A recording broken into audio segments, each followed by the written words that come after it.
प्रिय विद्यार्थ्यांनो, आपल्या सर्वांचा आपल्याच YouTube channel SS science academy मध्ये स्वागत आहे। आज आपण महाराष्ट्र शासनाच्या सेतू अभ्यासातील 9वी वर्गाची प्रतिपत्रिका 10वी पाहणार आहोत, जी आहे परिमेय संख्यातील लहान मोठेपणा। आता परिमेय संख्यातील लहान मोठेपणा पाहण्यासाठी आपण एक उदाहरण जे तुमच्या सेतू अभ्यासामध्ये दिलेले आहे तेच घेऊया। त्यांनी काय सांगितलं की 3/2 व 2/3 यांचा लहान मोठेपणा योग्य चिन्ह म्हणजे लहान आहे, मोठा आहे की बराबर आहे हे वापरून ठरवायचं आहे। तर हे ठरवण्यासाठी या दोन परिमेय संख्यातील लहान मोठेपणा ठरवण्यासाठी आपल्याला पहिल्या अपूर्णांकाच्या म्हणजे दोन्ही अपूर्णांकाच्या जो छेद आहे या छेदांना समान करावं लागेल। त्यासाठी आपण काय करणार तर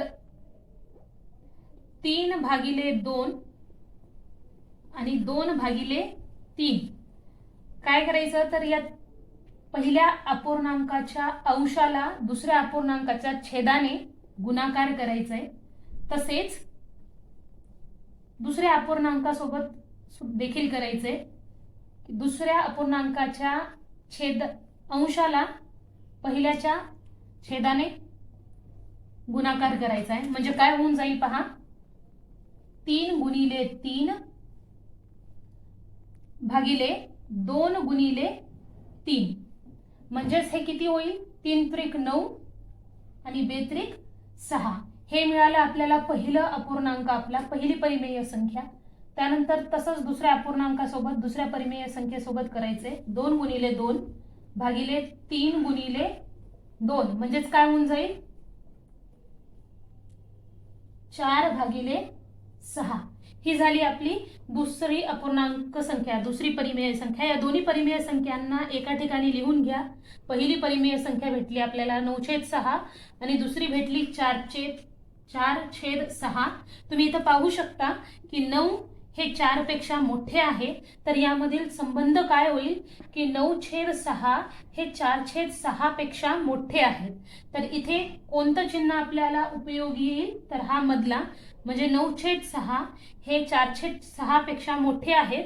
म्हणजेच आपल्या या परिमेय संख्यामध्ये काय संबंध आहे तर 3/2 हे 2/3 पेक्षा मोठे आहेत।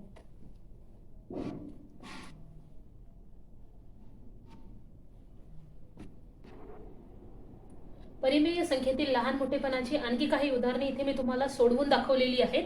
पहिल्या उदाहरणामध्ये तुम्ही पाहू शकता पहिला अपूर्णांक हा छोट्या अपूर्णांकापेक्षा लहान आहे आणि दुसऱ्या उदाहरणामध्ये पहिली परिमेय संख्या दुसऱ्या परिमेय संख्यापेक्षा मोठी आहे। काही महत्त्वाचे नियम। पहिला नियम काय म्हणतोय, ऋण संख्या ही नेहमी धन संख्येपेक्षा लहान असते, म्हणजेच -x हा +x पेक्षा नेहमी लहान असेल। त्यानंतर आपला दुसरा नियम काय म्हणतोय की दोन ऋण संख्येची तुलना करण्यासाठी ऋण चिन्ह विचारात न घेता संख्यांची तुलना करा। जसे इथे दोन ऋण संख्या दिलेत -a -b यांची जर तुलना केली तर आपल्याला फक्त त्यांना a व b गृहीत धरायचंय। म्हणजेच जर a हा b पेक्षा मोठा असेल तर -a हा -b पेक्षा लहान असेल।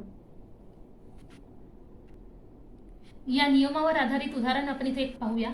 इथे दोन परिमेय संख्या दिलेत -3/2 आणि -4/5 यांना आपण सोडवूया।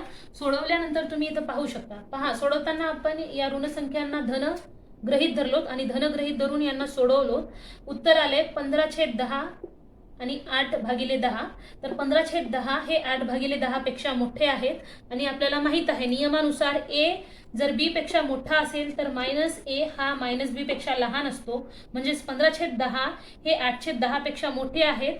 म्हणजेच काय होईल की -15/10 हे -8/10 पेक्षा लहान असतील। म्हणजे आपला उत्तर येईल -3/2 हे -4/5 पेक्षा लहान आहेत। हे आणखी काही महत्त्वाचे पॉइंट्स जे तुम्हाला लक्षात ठेवायचे। जर दोन्ही संख्या धन असतील म्हणजे जर a × d हे b × c पेक्षा लहान असेल तर a/b हे c/d पेक्षा लहान असेल। a × d हे b × c पेक्षा मोठा असेल तर a/b सी छेद डी पेक्षा मोठा असेल आणि ए गुणिले डी जर बी गुणिले सी च्या बराबर असेल तर ए छेद बी सी छेद डी च्या बराबर असेल. आता आपण कृतीपत्रिका 9 मधील स्वाध्याय सोडवून पाहूया. स्वाध्यायामध्ये हे 4 प्रश्न दिले आहेत. हे तुमच्या कृतीपत्रिका 9 मधील स्वाध्यायाची उत्तरे आहेत. या उत्तरांमध्ये तुम्हाला कुठे काही प्रॉब्लेम असेल तर तुम्ही कमेंट करून मला विचारू शकता. यानंतरची कृतीपत्रिका आपण पुढच्या क्लासमध्ये पाहूया. तोपर्यंत आमच्या व्हिडिओजला लाईक करा, शेअर करा, कमेंट्स करा आणि सुरक्षित राहा.